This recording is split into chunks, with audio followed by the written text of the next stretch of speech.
The Great Hall of Nexus Prime stretched high above the gathered representatives. Crystal walls caught the light from 3 distant suns and scattered it across 400 seats arranged in careful circles. Each seat belonged to a different civilization, a different world, a different people. Today they all came together for the Millennial Summit, a meeting held once every 1,000 years. Ambassador Taemin walked through the main entrance with his usual careful steps. His blue robes marked him as a representative of the Valorian Empire, one of the older and more respected civilizations in the galaxy. He had attended 2 of these summits before, and both times the ceremony amazed him. The gathering of so many different species all working together proved that peace was possible even among the stars. He found his assigned seat in the 3rd ring and sat down. As he waited for the opening ceremonies to begin, his eyes wandered across the assembled crowd. Reptilian beings with scales that shimmered like metal, floating entities that seemed made of pure light, insect-like creatures with multiple eyes and delicate wings. The diversity never ceased to fascinate him. Then his gaze fell upon a section of empty seats. Not just 1 or 2, but an entire row of them. 23 seats, all vacant. He frowned and checked his datapad.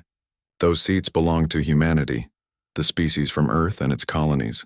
Taemin stood and made his way to the council secretariat desk at the edge of the hall. A small alien with 6 arms and kind eyes greeted him with a gesture of welcome. "Excuse me," Taemin said politely. "I notice the human delegation has not arrived. Do we know if they're simply delayed?" The secretary's multiple eyes blinked in sequence. "We have been trying to contact them for 3 solar cycles now. All communication channels remain silent. We assumed they chose not to attend. 3 solar cycles. That was nearly 2 weeks of complete silence."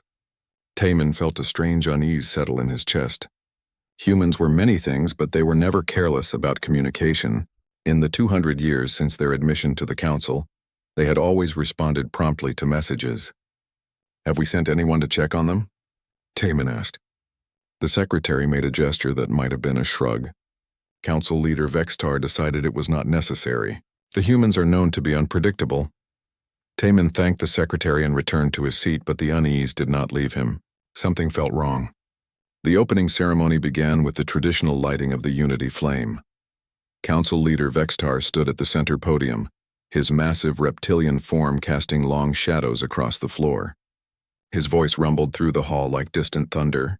"Representatives of the Galactic Council, we gather once more to strengthen the bonds between our peoples.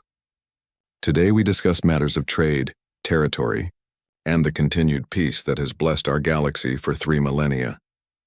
The ceremony continued with speeches and greetings, but Taemin found it hard to focus. His mind kept returning to those empty seats. Finally, during a break in the proceedings, he approached several other representatives he knew well. "Has anyone heard from the humans recently?" He asked a small gathering that included Counselor Da-Un from the Crystalline Confederacy and Trade Minister Jiho from the Merchant Alliance. Da-Un, whose crystalline body refracted light into rainbow patterns, made a sound like wind chimes. "Now that you mention it, I have not received any communications from human space in nearly a month. I thought they were simply busy with internal matters." Jiho, a stout being with 4 legs and a voice like gravel, added his own concern. "My trade vessels reported something strange last week. They arrived at the human colony on Arcturus Prime to deliver goods, but the docking bay was empty. Automated systems guided them in, but no one came to receive the shipment. They left it there and departed confused." The unease in Taemin's chest grew stronger. "We need to bring this to Vextar's attention. This is not normal behavior." But when he tried to speak with the council leader during the lunch recess, Vextar dismissed his concerns with a wave of one clawed hand. "The humans have always been odd, Taemin. They are young, barely 2 centuries in the council. Perhaps they tire of our bureaucracy. Let them sulk in their corner of space if they wish." Taemin was not satisfied with this answer, but he could not force the council leader to act. He returned to the afternoon session feeling frustrated and worried. It was then that Captain Bora made her entrance. She commanded the council security fleet, responsible for keeping peace across the civilized galaxy. She was not scheduled to attend the summit, so her arrival caused immediate attention. She walked directly to the central podium and requested permission to address the council. Vextar granted it, though his expression showed irritation at the interruption. Bora stood before the assembled representatives with rigid military posture. Her uniform was crisp and formal, but her face showed deep concern. "Council members, I come with troubling news about the human territories." The hall fell silent. Even those who had been engaged in side conversations turned their attention to the captain. 3 weeks ago, we lost contact with the human embassy station near the border of Kravik space, Bora began. "We assumed it was a communication malfunction, but when we sent a ship to investigate, they found the station fully operational but completely empty. No crew, no ambassadors, no staff, just automated systems running as if everyone had simply walked away." Murmurs rippled through the hall. Bora raised her hand for silence and continued. "We expanded our investigation.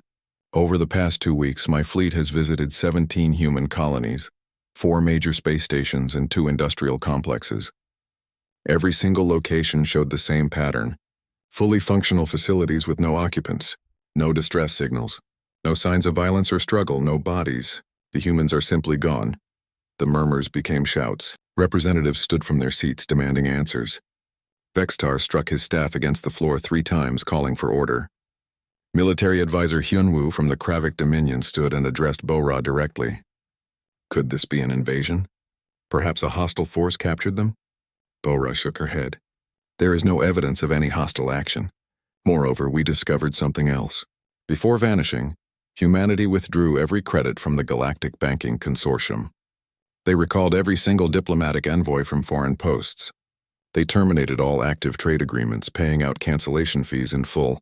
This was not sudden. This was planned and executed with precision." Taemin felt his blood run cold. The humans had not disappeared. They had left. Deliberately and carefully, they had abandoned the Galactic Council and everything they had built here. Why would they leave? Someone shouted from the back of the hall. Where could they possibly go? Another voice called out. Bora spread her hands in a gesture of helplessness. "I do not have those answers, but I propose we send a full investigation fleet to Earth itself, humanity's homeworld. Perhaps there we will find clues to their disappearance." The debate that followed lasted 3 hours. Some argued it was none of their business if humanity chose to withdraw. Others worried about security implications. Still others saw opportunity in claiming the abandoned territories. Finally, Vextar called for a vote. The motion to investigate passed with strong support. Bora was authorized to take her fleet into the heart of human space and discover what had happened to 40 billion missing souls. As the session ended and representatives filed out of the hall, Taemin stood for a moment looking at those empty seats. Somewhere in the galaxy, humanity had made a choice. They had chosen to leave everything behind and go somewhere the rest of the galaxy could not follow.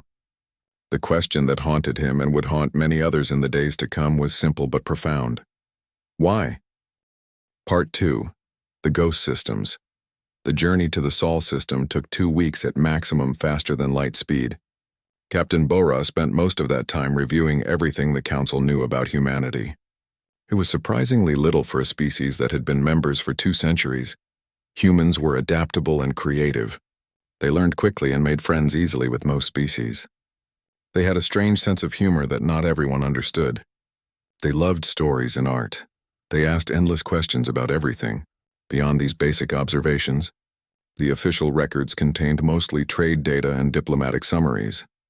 Bora sat in her command chair as the fleet dropped out of faster-than-light travel at the edge of the Sol system. Her bridge crew worked quietly at their stations, professional and focused. She had chosen them carefully for this mission. "Report," she said calmly. Lieutenant Jae-won looked up from his sensor station. "All systems appear normal, Captain. I'm reading active satellites around every planet. Defense platforms are broadcasting standard identification protocols. No signs of damage or conflict. Take us in slowly. Full scans on everything." As they approached Earth, the blue and green planet growing larger in the view screen, Bora felt a chill despite the comfortable temperature of the bridge. Everything looked perfectly normal. Cities glowed with lights even on the night side. Orbital stations maintained their positions with precision. Ships sat docked at various facilities, but Lieutenant Jae-won's sensor readings told a different story. "Captain, I'm detecting no life signs on any of the stations. The ships in orbit are powered down but secure. Planetary scans show active power grids, running water systems, climate control, but no human biosignatures." "None at all?" "Not one, Captain." Bora took a deep breath. Prepare landing teams. We're going down to investigate. Lieutenant J1, you'll lead the first team. I want reports from major population centers. Seoul, New York, and São Paulo should give us a good sample. The landing shuttles descended through Earth's atmosphere without incident. Automated air traffic control systems guided them to designated landing zones, as if nothing was wrong. J1's team touched down in the center of Seoul just after local sunrise. The city stretched around them in every direction, tall buildings reaching toward the sky. Vehicles sat parked along streets. Traffic lights changed colors in their programmed sequence. Digital advertisements played on massive screens. But there were no people anywhere. Jaewon and his team walked through empty streets, their boots echoing in the silence. They entered buildings and found offices exactly as they had been left. Computer screens still displayed work in progress. Coffee cups sat on desks, some with liquid still in them, though it had long since gone cold. Personal items remained in drawers and on shelves. In one apartment building, they found dinner plates set on a table. The food had rotted away to nothing, but the plates remained in their places. It looked as if people had simply stood up in the middle of a meal and walked away forever. "This is wrong," one of J1's team members whispered. "Where did they go?" J1 had no answer. He recorded everything carefully and moved on to the next location. The other teams reported identical findings from New York and São Paulo. Everywhere they looked, they found the same scene. A world frozen in time, maintained by automated systems, but completely empty of the people who had built it. Engineer Soo Jin joined the investigation on the second day. She was a specialist in computer systems and had been assigned to search through Earth's data networks for any clue about what had happened. She set up her equipment in what had been a government building in Geneva and began her work. The planetary network was massive and complex. Humans had been meticulous record keepers, documenting everything from global climate data to individual social media posts. Soo-jin waded through petabytes of information, looking for patterns or anomalies. On the third day, she found something, buried beneath 7 layers of military-grade encryption, protected by security protocols that took her 12 hours to crack. She discovered a message. It was addressed to those who come looking. Her hands shook slightly as she read it. The message was brief and formal. "We have not fled from danger but toward destiny. Thank you for the lessons. Farewell." That was all. No explanation, no details, just those few words. But they confirmed what everyone had begun to suspect. The humans had not been taken. They had chosen to leave. Soo-jin transmitted her findings back to Captain Bo-ra, who shared them with the rest of the fleet. The message only deepened the mystery. What destiny? What lessons? And most importantly, where had they gone? Bo-ra expanded the investigation to other human settlements, Mars with its massive underground cities, Europa, where humans had built research stations beneath the ice, Titan, home to genetic laboratories and experimental facilities. The pattern held everywhere. Empty cities, running systems, and no sign of the people who had lived there. Medical officer Dong-hyun made an important discovery on Titan. He was searching through a genetics research facility when he found a series of laboratory computers that had not been completely wiped.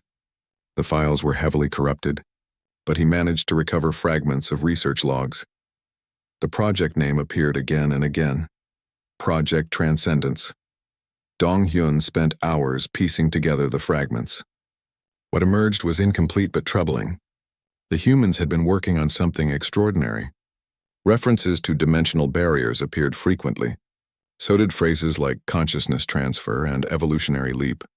One log entry, dated 2 years before the disappearance, was particularly clear. Today we achieved stable transfer in test subjects. The process is painless and reversible. We can now reliably move consciousness beyond the conventional dimensional framework. The implications are staggering. Dong-hyun sent his report to Bo-ra immediately. She read it 3 times, trying to understand what it meant. Had humanity found a way to leave not just their planets, but their entire dimension of existence? Back at Nexus Prime, Counselor Dae-yoon monitored the investigation remotely. She felt growing concern as each report arrived. The humans had always seemed straightforward and honest. They shared their technology freely and participated actively in council affairs. But these discoveries suggested they had been keeping secrets. Big secrets. Dae-yoon accessed the records of human scientific publications submitted to the council archives. She noticed something she had never paid attention to before. Human submissions had slowed dramatically over the past 50 years. At first, they had eagerly shared new discoveries and innovations. But gradually, the flow of information had decreased to a trickle. What had they been working on during that time? What had they discovered that they chose not to share? Military advisor Hyun-woo conducted his own analysis from a security perspective. He reviewed all recorded instances of human military capabilities. What he found disturbed him greatly. In several border skirmishes where human vessels had assisted Council forces, the ships had shown remarkable restraint. But sensor logs suggested their weapons were far more powerful than what they had actually used. In one incident, a human destroyer had disabled a pirate vessel with a single precise shot. The weapons analysis indicated the destroyer's main cannon could have vaporized the pirate ship completely, but the humans had deliberately used only a fraction of its power. Hyun-woo pulled up more data. Human ship speeds, energy output, defensive capabilities. In every category, they had demonstrated competence but never excellence, yet the engineering analysis suggested their technology was capable of much more. They were hiding their strength, Hyun-woo muttered to himself. But why? Trade Minister Ji-ho examined the economic data. The human withdrawal from galactic markets had seemed sudden, but when he looked closer, he saw it had been happening gradually for 15 years. Humans had slowly sold off investments, closed accounts, and transferred assets back to human space. They had done it so carefully that no one had noticed the pattern until it was complete. On Earth, Captain Bora stood in the empty streets of Seoul and looked up at the sky. Somewhere out there, 40 billion humans had gone to a place the rest of the galaxy did not know existed. They had planned it carefully, executed it perfectly, and left behind only questions. Captain, Lieutenant Jaewon's voice came through her communicator. We've searched every major city on Earth. The story is the same everywhere. They're just gone. Bora acknowledged the report and continued staring at the sky. She thought about that brief message Sujin had found. Thank you for the lessons. What had the galaxy taught humanity that led them to this? And more importantly, what had humanity learned that the rest of the galaxy had not? Archivist Min Seo had worked in the council libraries for 60 years. She knew every section, every catalog, every restriction. When Captain Bora requested research into historical precedents for species disappearances, Min Seo knew exactly where to look. The problem was that the place she needed to look was forbidden to most council members. The Forbidden Archives existed 3 levels below the main library complex on Nexus Prime. Few people even knew they were there. Fewer still had clearance to enter. The archives contained knowledge deemed too dangerous or disturbing for general access. Records of failed experiments, documentation of extinct civilizations, research that had led to catastrophic outcomes. Min Seo presented her case to the Archive Council, a small group of elder scholars who controlled access to the restricted materials. She explained the urgency of understanding what had happened to humanity. After 2 days of deliberation, they granted her limited access. The door to the Forbidden Archives was simple and unmarked. Min Seo pressed her hand to the identification panel and felt it scan her genetic signature. The door opened with a soft sound, revealing a long corridor lined with data storage units. The air smelled old and unused. She walked slowly down the corridor, her footsteps echoing in the silence. Most of the information here existed only in physical form, isolated from the main network to prevent accidental discovery. Min Seo found a terminal and began her search. The first results came quickly. 7 documented cases of civilizations that had simply vanished from known space. The oldest incident occurred 4 million years ago. A species called the Architects had built wonders across 100 worlds, then disappeared overnight. Their cities remained, their technology functioned for centuries afterward, but the architects themselves were never seen again. Min Seo read through the files with growing fascination. The Dreamweavers, a telepathic species that had mastered mental communication across vast distances. They vanished 2 million years ago. The Infinite Choir, beings of pure energy who sang their thoughts into reality, gone 100,000 years ago. Each disappearance followed a similar pattern. First came rapid technological advancement, achievements that seemed to accelerate exponentially. Then the species began withdrawing from galactic affairs, becoming more isolated and secretive. Finally, silence. They simply stopped being there. The files contained theories from scholars across the ages. Some believed these civilizations had destroyed themselves in experiments gone wrong. Others suggested they had evolved beyond physical form. A few proposed they had discovered other universes and moved there. No theory had ever been proven. Miniseo copied all the data to a secure device and brought it back to present to the council. An emergency session was called. Representatives from across the galaxy gathered to hear what she had discovered. She stood before them and explained what the forbidden archives had revealed. Many were shocked to learn that the elder races had known about these vanishings but kept them secret. Others were angry that such important information had been hidden. "Why was this kept from us?" demanded a representative from the Younger Worlds Alliance. Councillor Dayun, who was old enough to have known about the archives, spoke gently. "Because knowledge of these disappearances caused panic in the past. Entire civilizations became obsessed with the idea of transcendence. Some tried to force the process and destroyed themselves. Others fell into despair, believing conventional existence was meaningless. The Archive Council decided long ago that this knowledge did more harm than good. But now we need it," Ambassador Taman said firmly. "If humanity followed the same path as these ancient species, understanding that path might help us comprehend what they did and why." Military advisor Hyunwoo stood and activated a holographic display. "I have been conducting my own investigation into human military capabilities. What I discovered should concern everyone here." The display showed sensor data from various encounters between human vessels and other ships. Hyunwoo highlighted specific readings, showing energy outputs and weapons capabilities that far exceeded what humans had claimed to possess. "This data comes from our own military sensors during joint operations with human forces," Hyunwoo explained. "We always knew humans were competent, but we assumed they were still developing their technology. This data suggests otherwise. Human ships were capable of speeds 3 times faster than their fastest recorded velocity. Their weapons could generate energy bursts powerful enough to destroy battleships, yet they only ever used minimal force." He paused and looked around the assembled council. "They were not weak. They were hiding their strength. The question is why?" Trade Minister Jiho added his own findings. He displayed economic data showing humanity's careful withdrawal from galactic markets over 15 years. "They planned this meticulously," he said. "Every transaction, every investment, every trade agreement was wound down gradually. They stockpiled resources, paid all debts, and ensured they left no economic chaos behind when they departed." A representative from the banking consortium stood. "We reviewed our records after Captain Bora's initial report. Humanity withdrew 97 trillion credits over the past decade.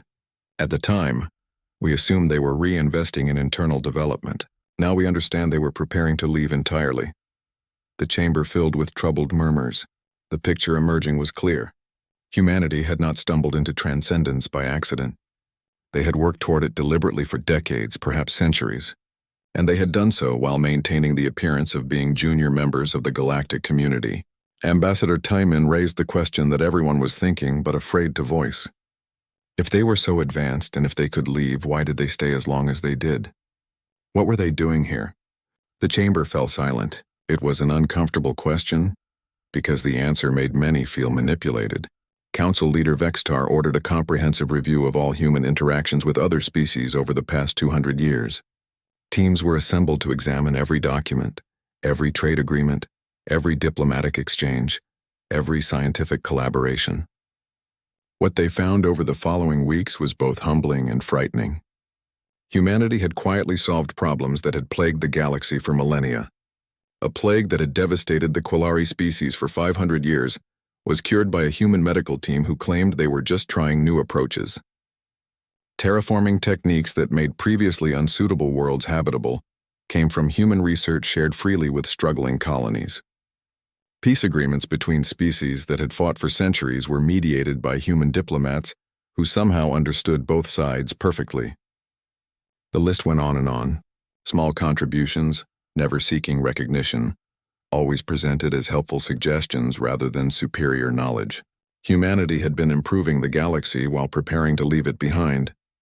"They were studying us," Councillor Daun said quietly during one of the review sessions. Not in a cruel way, but like teachers observing students. They were learning about us while helping us develop. "But studying us for what purpose?" someone asked. Daun had no answer. None of them did. Engineer Su-Jin made another discovery on Earth. She had returned to continue searching through human databases and found references to something called the Observation Protocol. It was not classified or hidden, just filed away in routine documentation where no one would think to look. The protocol outlined how humans should interact with other species. It emphasized respect, patience, and careful observation. One section stated, "Remember that every species follows its own path. Our role is not to lead, but to walk alongside until we must walk alone." The document was dated 170 years ago, just 30 years after humanity joined the Council. Even then, they had known they would eventually leave. Back at Nexus Prime, the Council struggled with this new understanding.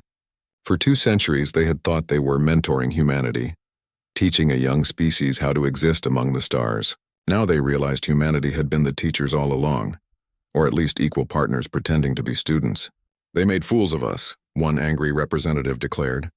"No," Ambassador Taemin said firmly. "They helped us. Every interaction, every bit of knowledge they shared, every problem they helped us solve, those were real gifts. Perhaps they did not need our help, but they never claimed to. We assumed they were inferior. That assumption was ours, not theirs." Counselor Daun agreed. "Humanity showed us respect by allowing us to believe we were helping them. They did not mock our limitations or flaunt their superiority.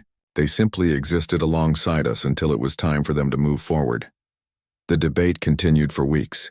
Some species felt betrayed. Others felt inspired. A few felt envious.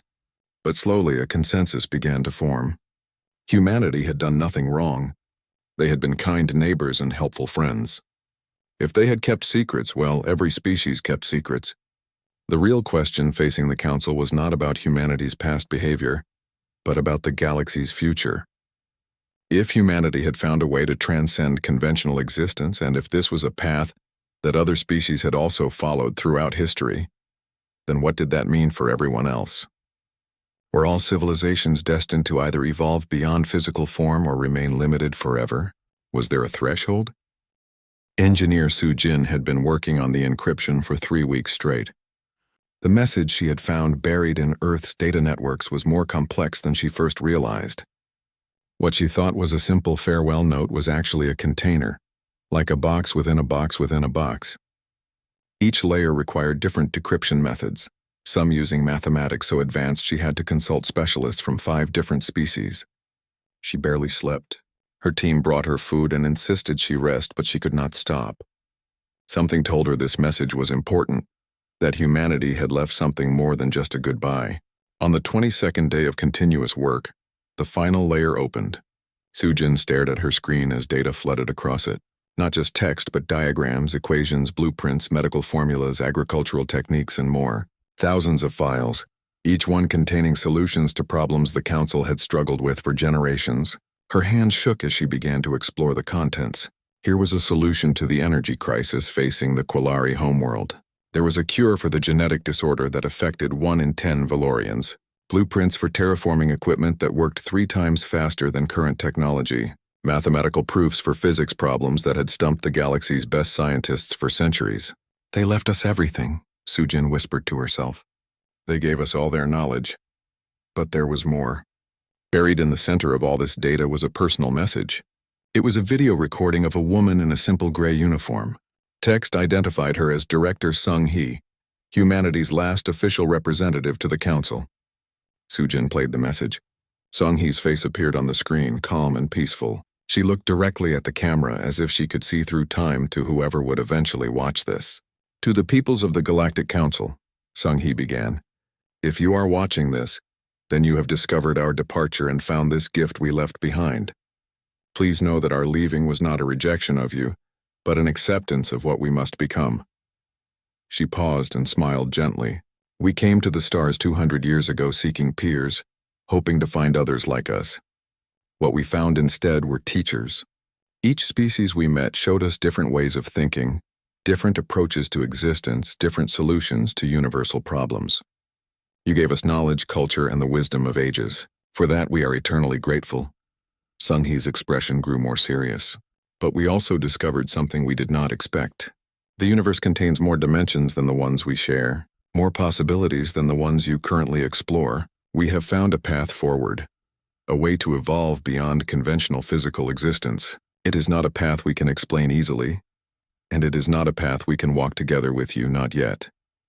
She leaned forward slightly as if sharing something important. "We do not leave because you failed us. We leave because we have found a way to become something more, and we must take that path, but we do not want our departure to harm you or hold you back. So we leave behind everything we have learned, everything we have discovered, everything we have achieved. Use it well. Let it help you grow and thrive." Sung Hee's smile returned. "Perhaps one day you will find this same path. When you do, we hope you will follow. Until then, we watch from beyond the barriers between dimensions. We remember you fondly. Do not mourn us. We are not ending. We are becoming." The message ended.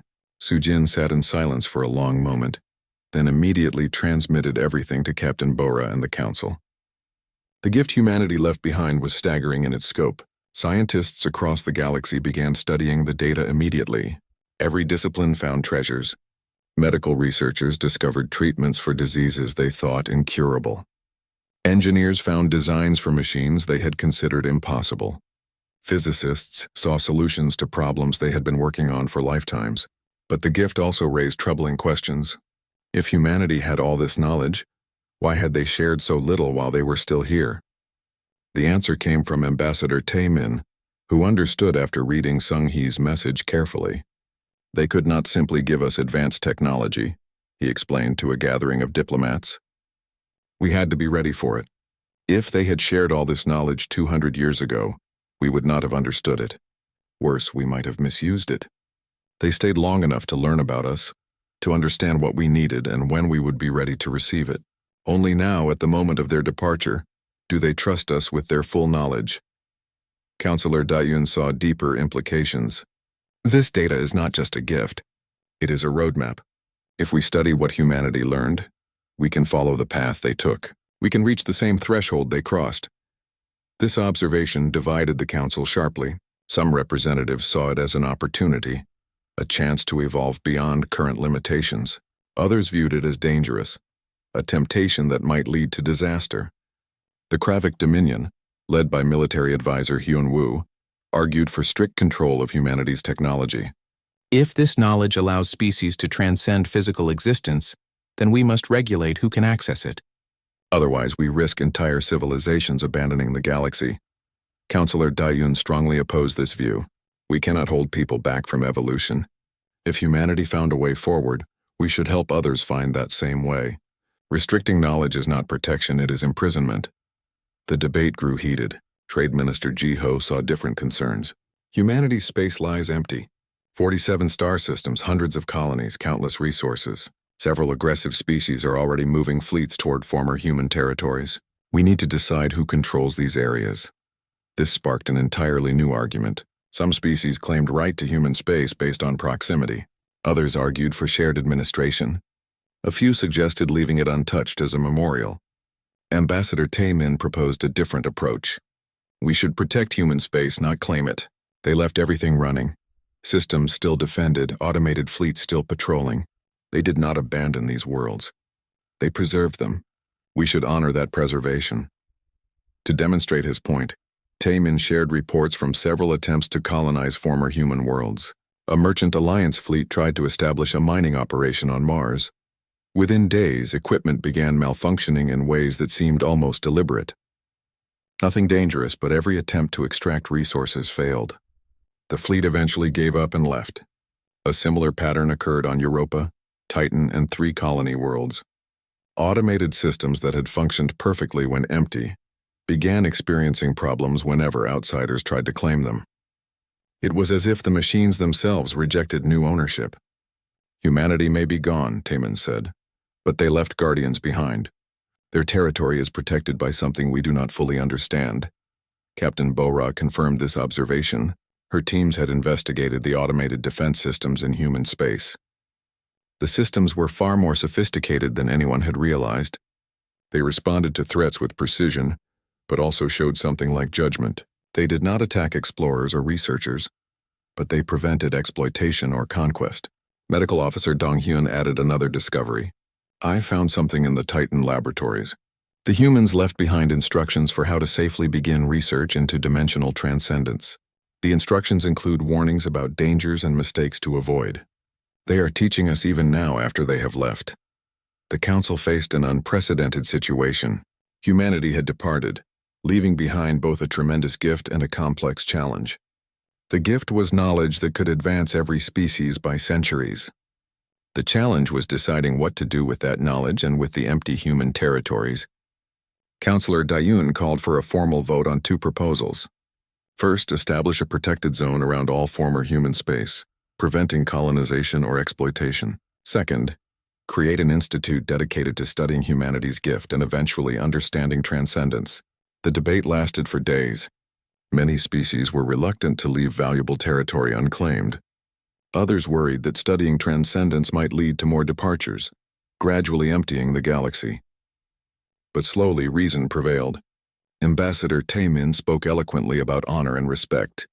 Councillor Da-Yun argued that preventing others from evolving would eventually lead to conflict. Even military advisor Hyun Woo admitted that attempting to control humanity's territory by force seemed likely to fail, given the sophisticated defenses left behind. The first proposal passed with strong support. Human space would be protected, designated as a preservation zone. The second proposal was more controversial, but eventually passed with a narrow majority.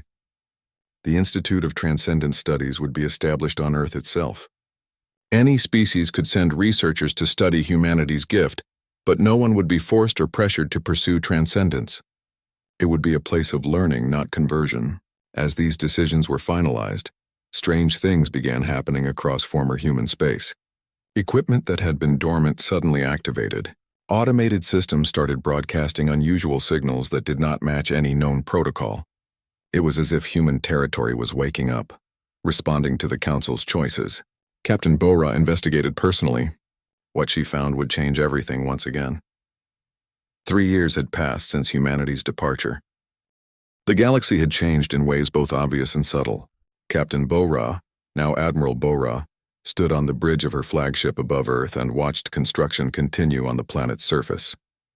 The Institute of Transcendent Studies had grown from a small research center to a sprawling campus spanning multiple continents. Thousands of researchers from 200 different species worked there, studying the knowledge humanity had left behind. Bora commanded the protection fleet that maintained the human preservation zone, ensuring no one exploited the abandoned territories. Her fleet included volunteers from across the galaxy. Some came because they believed in honoring humanity's legacy. Others came because they were curious about what humans had become. A few came because they hoped to one day follow the same path. Whatever their reasons, they served with dedication. Lieutenant Jaewon was no longer a lieutenant. He had left the military 3 years ago to become one of the Institute's lead researchers. His team had made significant progress in understanding Project Transcendence, the human initiative that had led to their departure. Jaewon sat in a laboratory on Earth's surface surrounded by holographic displays showing complex mathematical equations. Engineer Soo-jin worked at the next station running simulations. Archivist Min Seo occupied a third station, cross-referencing human research with ancient records of other transcended species. "I think I understand now," Jaewon said quietly. "It's not mystical or magical. It's just physics we didn't understand before." Soo-jin looked up from her work. "Explain." Jaewon manipulated the holographic display, showing a model of dimensional space. "We exist in 3 spatial dimensions plus time. We think that's all there is. But humanity discovered at least 6 additional dimensions that are normally too small for matter to enter. They found a way to restructure consciousness so it could exist in those dimensions. But consciousness is created by physical brains," Min Seo objected. "How can it exist without a body?" "That's what we thought," Jaewon agreed. "But consciousness might be more fundamental than we realized." Human researchers discovered that thought itself creates patterns in dimensional space, patterns that can be stabilized and maintained without physical substrate. They learned to transfer their consciousness into these patterns, allowing them to exist beyond conventional spacetime. Soo-jin stared at the equations. "So they're still here, just in dimensions we cannot perceive?" "Exactly. They didn't go somewhere else. They went somewhere that exists right here, overlapping with our space but invisible to us, like sound waves and radio waves occupying the same space but not interfering with each other. Minseo felt a chill. Then they could be watching us right now. Possibly. The research suggests transcended consciousness can observe conventional space but cannot easily interact with it. That's why they left automated systems behind, to maintain their territory since they could no longer physically inhabit it. The three researchers sat in silence for a moment, contemplating the implications. Humanity had not left the galaxy. They had simply moved to a part of it that other species could not see. Back at Nexus Prime, the Council continued to grapple with the changes humanity's departure had caused. Councillor Dayun had become the strongest advocate for eventual transcendence, arguing that all species should work toward this evolutionary goal. We should not view conventional existence as the end point of development, she told the Council during a session. Humanity showed us that consciousness can evolve beyond physical form. This should be our long-term aspiration. But many representatives disagreed. Trade Minister Jiho spoke for those who valued traditional life. Not everyone wants to become beings of pure thought. Some of us are happy with physical existence. We enjoy food, touch, the warmth of our home stars. Why should we give that up? No one is suggesting force, Doan replied calmly. The Institute studies transcendence, but participation is voluntary. Species that choose to remain physical can do so. Those who wish to evolve further have that option. Ambassador Taemin worked to mediate between the factions. His diplomatic skills were tested daily as emotions ran high on all sides.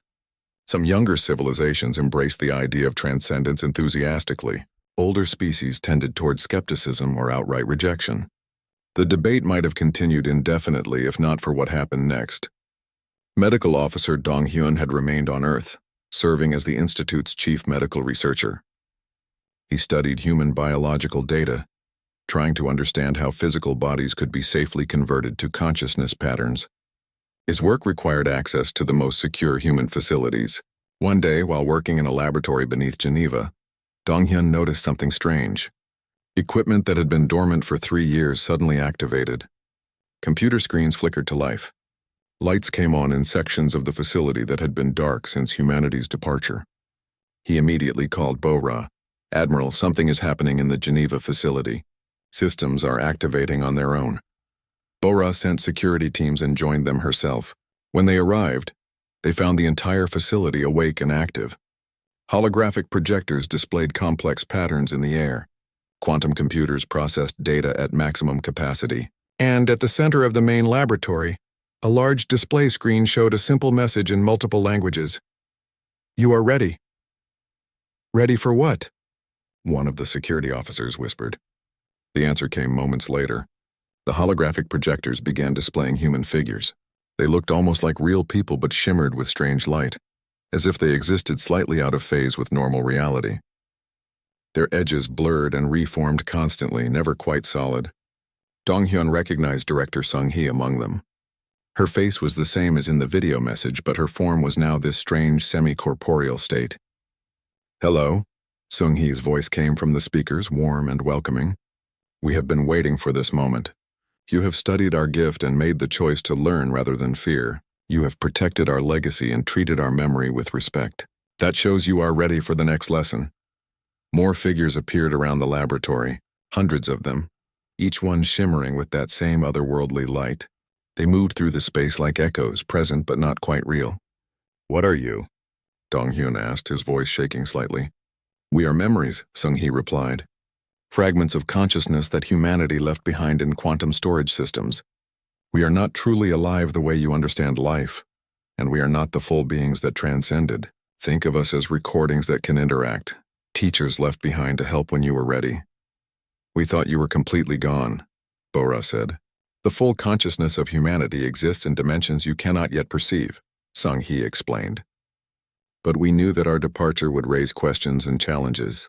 So we left these echoes behind, programmed to activate when the galaxy made certain choices." "What choices?"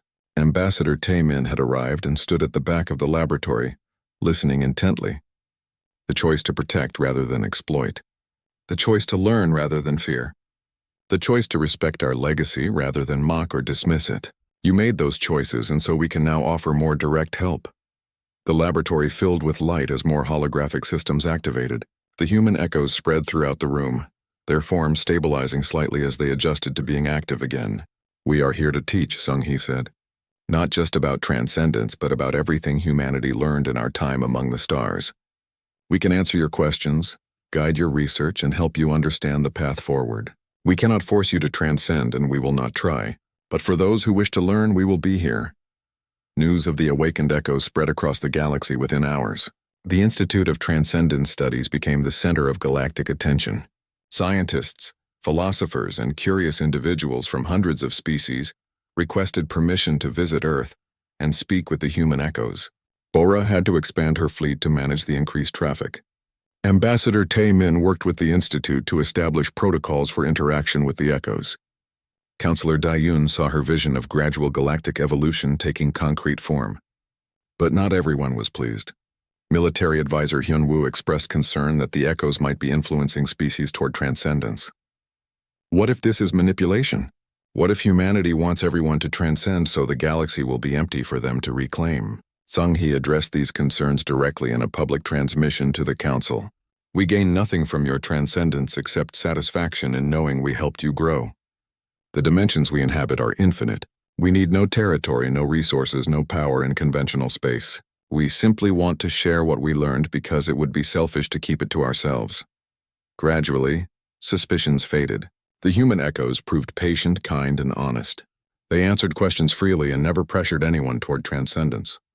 Some species sent representatives to study intensively. Others observed from a distance. A few refused any interaction at all. 5 years after humanity's original departure, the first non-human transcendence occurred.